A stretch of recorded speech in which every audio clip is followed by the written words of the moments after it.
For a very long time, the White House has had a nickname, the People's House. And it makes sense. After all, presidents come and go like Summer Olympics or cicadas. They're just a temporary tenant. Instead, the White House belongs to we the people. But of course, we the people can't control everything that happens in Washington, D.C. And a good example took place in 1814. That's when the British marched on America's capital city, burning everything in sight, including the White House.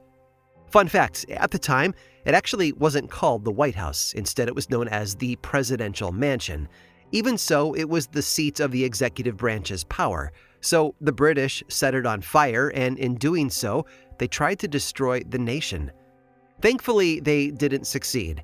After a fair bit of incompetence, which included accidentally blowing up 30 of their own troops, the British packed up and left D.C. the next morning. Then, amazingly, a storm rolled in and doused all the fires they had left behind. By the time the rain stopped, the presidential mansion was a husk of what it once had been. But ever the optimist, the government looked at the charred remains and decided that it was worth rebuilding. After all, it was someone's home. We all know the old adage, home is where the heart is. But sometimes that home does need a little bit of help, because building something worth having has always been a team effort, even when that team includes a few spirits. I'm Aaron Mahnke, and this is Lore Legends.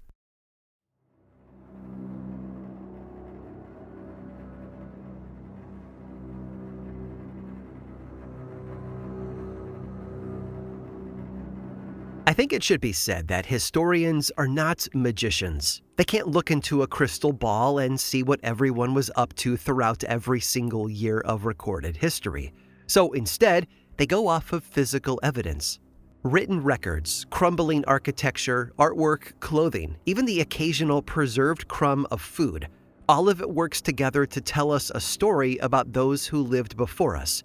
Naturally, though, the written word is the most valuable tool that scholars have, which is why it's such a setback when no record exists at all. You see, written records can be tragically lost. The burning of the Library of Alexandria comes to mind. Sometimes they were intentionally destroyed, as was the case when the Spanish had all Mayan documents gathered up and torched. And occasionally the records still exist, but they're just too indecipherable to read. One powerful illustration of the value of written records can be found in Russian history. In the early medieval period, only the most wealthy there could afford to be educated. Literacy was reserved for the upper echelon of society, and because of that, there's a huge divide in the documents that exist. We know a ton about power struggles, wars, and government, but for the majority of the people who lived back then, we have very little. The area that historians feel this loss the most in is religion. The majority of Russia's peasantry did not convert to Christianity along with the nobles. Instead, they practiced a sort of homegrown polytheistic paganism. There were a few major deities that people acknowledged across the board, but the majority of their gods were regional. Different villages had different cults and different gods. Some of them were similar to others from across the nation, and some were completely unique. The thing is, we don't know exactly how many deities they worshipped and all the rituals they used to worship them, or even what they fully believed about all of them. And that's because the people who were actually doing this worshiping didn't have the literacy tools they needed to leave behind information. They passed down their beliefs orally, which sadly doesn't help modern-day historians as much as paper documents. The few records that we have about the early Slavic religion were written through the biased lens of the distant bystander, usually an educated monotheist like a Christian or a Muslim, who looked down on what they considered to be backward superstitions. For example, according to a 12th century Saxon historian named Helmold, many Slavs believed in one supreme god who created lightning and ruled over the other deities. But modern historians disagree with this, believing that Helmold was simply trying to find a parallel between the Greek gods and Zeus and the Slavic ones. In fact, most say that there is no existing evidence of any lightning-centric cults at all. We do know about a few popular gods that definitely did exist, though. There was Veles, the god of cattle, who protected livestock and farms, and we also know about Swarog, the sun god. Beyond that, though, it gets a bit hazy. The problem is that most gods were so localized that it's hard to trace them. Some had their likenesses carved into temples, while others were wild gods who roamed the forests. Many were animalistic, some were humanoid, and still others had multiple heads, a trait that was mostly unique to the deities of Eastern Europe. These Slavic gods, though, were inspired by the tangible elements of everyday life. They ruled over the family, the land, and the home, because that's what the people cared about the most. After all, the harvest was the only thing that kept their bellies full, and their homes were their only protection against the harsh winters. And so it was only natural for them to dedicate their time, energy, and yes, even their worship to the health and stability of the things that kept them alive. So really, it isn't all that surprising that the majority of Slavic families worshipped minor household gods alongside their more powerful deities. And these lesser gods were connected to one family at a time, and they dedicated their power to protecting that home. They kept the people safe from both physical and spiritual misfortunes, and were believed to protect them from the household gods of rival families.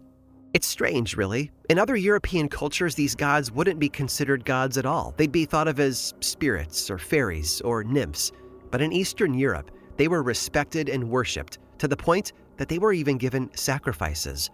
Because when the world is cruel and the winds are cold, there truly is no place like home.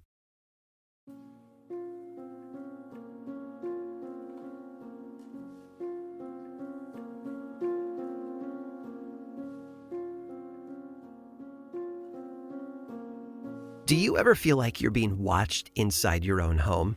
You know that you're alone, right? You're 100% sure of it, and yet something keeps niggling at the back of your mind. Someone is watching you. Now, some people just chalk that sensation up to an overactive imagination. Others might blame it on ghosts, but in Russia, they have an explanation that is entirely different. It might just be a domovoi. In Russian, that name can be translated to mean master of the house. And that's quite literally what he is, a domestic god for all intents and purposes, who runs the show in every household. Even if you do have a domovoi hanging around, it's unlikely that you'll ever see him. According to tradition, during the day they usually stay hidden behind the stove, invisible to anyone looking for them. In fact, folklore says that the only time they can be seen is on the eve of Easter. It's often described as an ugly little old man with a long gray beard and hairy feet, sort of like a garden gnome for indoors. In some stories, it's not just their feet, but their entire body that's actually covered in hair. Others claim that he takes the form of whatever the man of the house is, just a miniature version of your husband or your father, walking around like he owns the place. Which he sort of does. You see, each domovoi is tied to an individual family, and his job is very simple: act as the guardian of the house. He protects the family and the home from misfortune, whether that be fire, flood, famine, illness, or poverty. Russian peasants once considered domestic prosperity to be the sign of a happy domovoi. And they can also be a bit cranky about that. One story from Russia's Kharkov province claims that one Christmas Eve night, a family got a little too drunk during their holiday dinner. Afterward, they all went to bed without cleaning their dirty dishes off the table. Later that night, a loud crash woke the entire family up. When they went to investigate, they saw their household domovoi sitting on the table, throwing all their plates on the ground and knocking over the chairs. In other stories, those who displease this creature have reported creaking walls and floors, finding manure spread all over their doors, upside-down furniture, and pets floating in mid-air. One woman even reported that her domovoi tried to suffocate her in her sleep. Of course, if you strive to meet the needs of your domovoi in the same way that he strives to meet yours, then you'll have nothing to worry about. No broken crockery or cow poop will make an appearance. Many people find great comfort in having a domovoi around, which is why most families actually take theirs with them when they move house. In fact, there's an entire ritual that comes with transferring the domovoi from one house to another. After all of the furniture has been moved out, at exactly noon on the dot, the oldest woman in the family is supposed to rake the embers from the stove into a jar, and then carry that jar into the new house where the rest of the family is waiting with fresh bread and salt. They all bow down and welcome the domovoi to his new home, and then the old woman shakes the jar in the direction of all four corners of the new room, empties the embers into the new stove, breaks the jar, and buries the shards beneath the floor. And because that's a lot to deal with after a long day of moving, some families decide to not even bother. Instead, the household spirit is abandoned to stay in the house that is no longer a home. And if no one ever moves into that house again, these orphan domovois will never find a new family. In the event that a new family does move into the house, they often bring a domovoi of their own, and the two spirits can eventually become violently territorial. But despite all that, sometimes things manage to turn out well for all parties involved. According to one folktale from southern Poland, there was a house that everyone believed was haunted because all of its inhabitants kept dying. After a certain point, nobody in town was willing to live in it, except for one very poor man who needed to put a roof over his family's heads. One day, the man decided that he was moving in. He opened the front door and shouted out a cheerful greeting to whatever spirits lived in the house. To his surprise, a domovoi answered him. It told the poor man that his family was welcome to live in the house so long as the wife cleaned the stove once a week. A free house in exchange for the occasional scrub seemed like a pretty good deal, so he happily accepted. And at first, everything went well, but even with a house to live in, they were just as destitute as before. One night, the poor man broke down in tears, crying that he didn't have enough money to feed his family. Suddenly, his tears were interrupted by a loud bang. He looked up and saw the domovoi dragging a huge pot of gold out from behind the stove. Because the man's family had taken such good care of the house, he, in turn, was providing for them. And so they lived with the domovoi for the rest of their days, happy, well-fed, and finally, at home.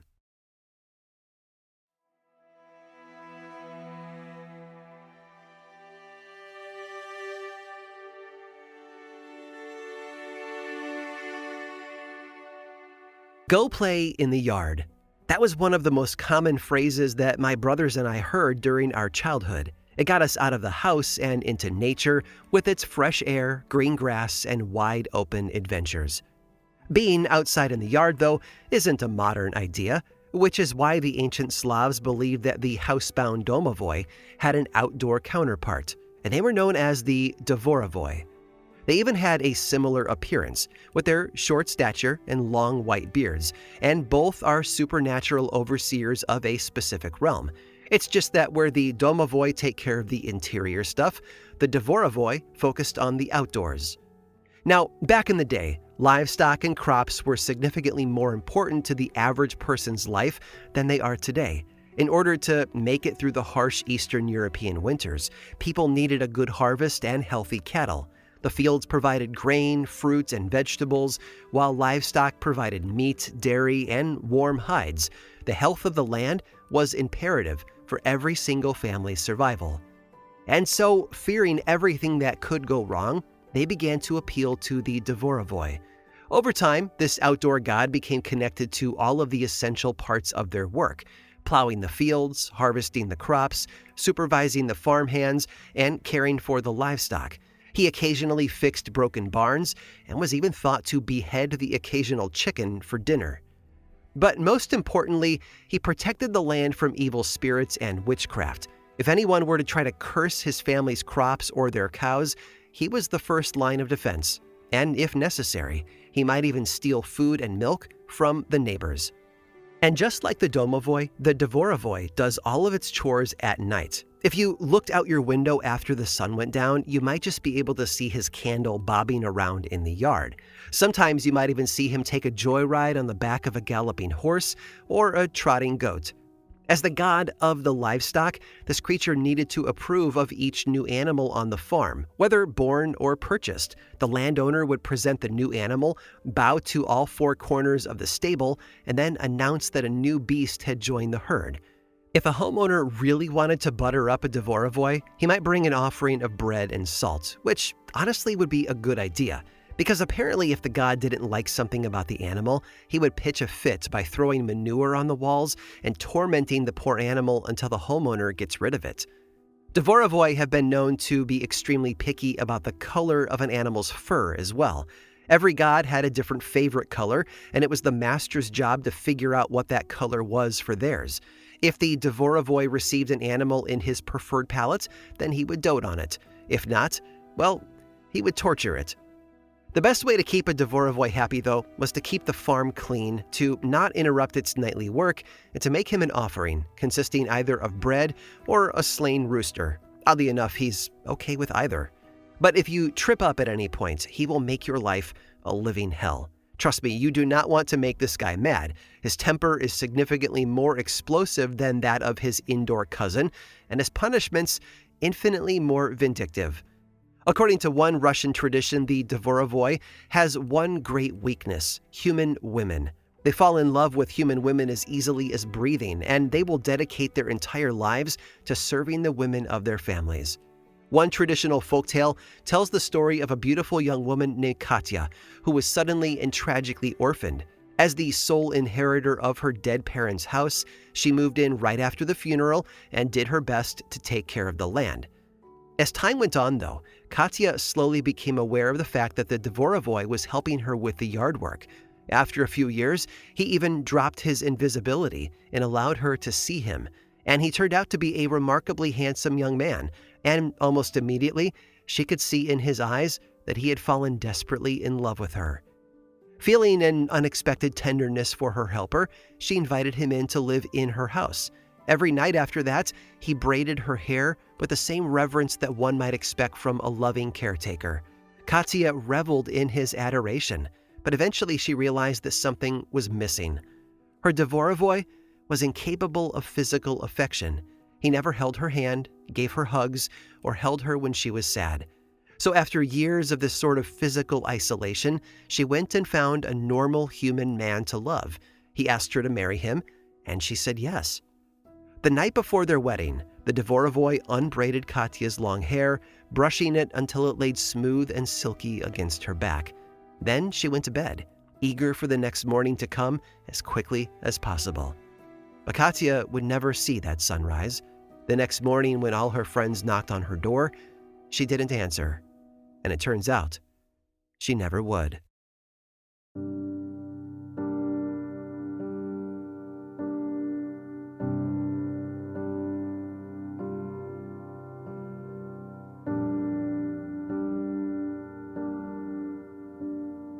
In a world full of chaos, all anyone ever wants is a sense of control.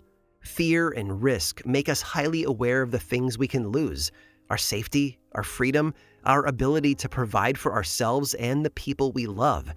And that's what the Dvorovoy offers. You take the right steps and say the right words, and you'll be protected from it all: fire, famine, poverty, and scorn. No matter what the world throws your way, you'll know how to manipulate the outcome. Of course, the Dvorovoy's hot temper was their biggest tool. The threat of his anger inspired people to keep up with their household chores.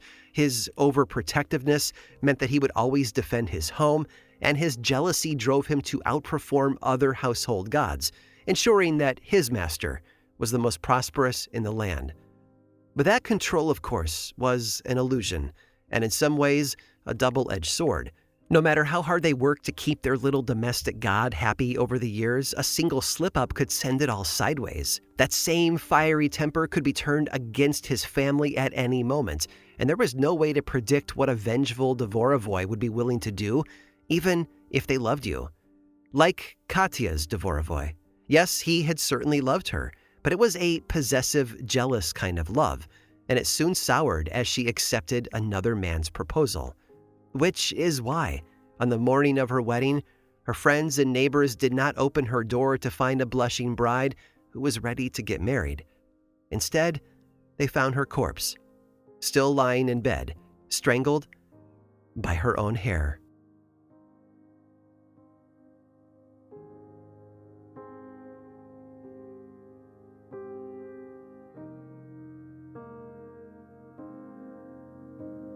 I really do hope that you've enjoyed today's journey through some of the lesser-known household spirit folk beliefs. Clearly, we humans have been very creative over the ages, crafting superstitions and practices that brought a sense of safety and peace, even if that meant welcoming powerful, dangerous gods into our homes. As they say, better the devil you know than the one you don't, right? But it's important to remember that a devil is still a devil, no matter how tame it may appear. And I have one last story to share with you that demonstrates that nicely. Stick around through this brief sponsor break to hear all about it.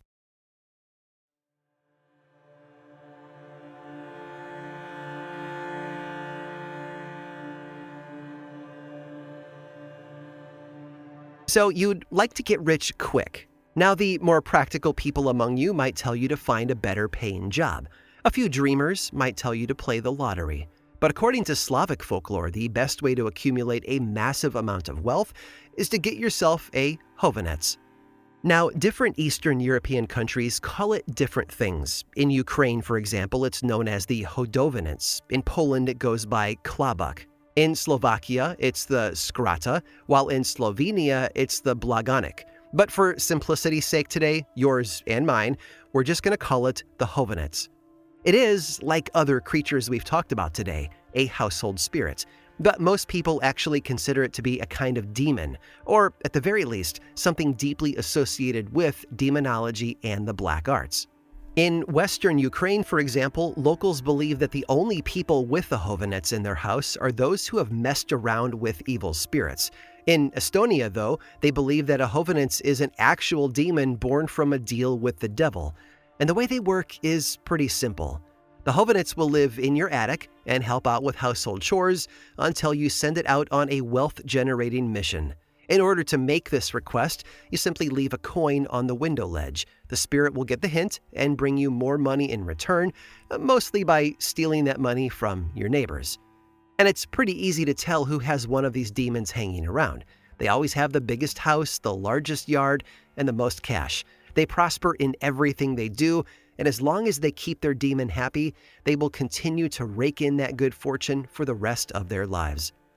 But actually managing to keep a hovenets happy is the tricky bit. You see, unlike most household spirits, the hovenets is not serving its family because it loves them. No, it was created for wealth, not loyalty. They are essentially a contractor, so it'll only stick around if it's getting what it needs out of the bargain. And what it wants is pretty simple. Hovenets require steady work and a daily meal of milk, sugar, and unsalted bread. And it's very important that all of its food remains unsalted. This thing is a demon after all, and they're not known to be the biggest fan of that particular mineral. But if you allow it to get bored or you feed it the wrong food, it will seek revenge. And since it came from hell, that punishment will be a bit disproportionate. It might simply break your dishes or ruin your harvest, but it might also poke out your eyeballs, steal all your money, take away your good luck, and burn down your house. But let's say that you do manage to keep your hovenets happy until the end of your days. Well, even then, you still won't escape its punishment, because when it senses that its master is about to die, it makes all their wealth disappear. And then it torments its owner mercilessly, driving them to suicide before carrying their soul to hell as payment for all the wealth they enjoyed in life. Now, for the crazy few among us who are willing to take on the risk, there are 3 ways to go about obtaining one of these little household demons. One option is terrible and heartbreaking because it requires a miscarriage, and because that's a painful topic for a lot of women in my life and in general, I'll let you look that one up on your own to know more. Another method, though, is super easy. You just need to go buy your hovenets from a local sorcerer, which we all have, right? And lastly, there's an option that's a little more labor-intensive. First, you need to find a deformed or immature egg from a black hen. Then you place that egg in your armpit and keep it there for 9 days, or as some folktales claim, a full 9 weeks. And once it hatches, you'll have your very own demonic ATM. If the folklore is clear, though, no matter how you acquire your hovenets, you may one day come to regret your decision. They are unsettling, demanding creatures, and for many, the money they bring in just isn't worth the pain. And if that's the case, you can kill it Wicked Witch style by pouring a bucket of boiling water over its head, or you can lure it outside during a thunderstorm in the hopes that it will be struck by lightning. But whatever you do, don't try to beat it with a stick. Sure, that might kill it, but it will soon come back to life to torture you until you die. Because once you let in a homewrecker, it's a pain in the neck to evict them.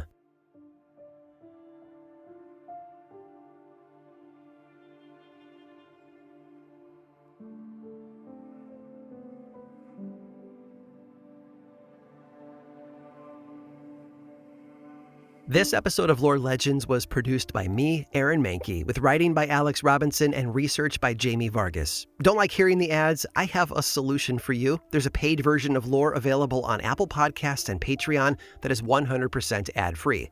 Plus, subscribers there also get weekly mini bonus episodes that we call Lore Bites.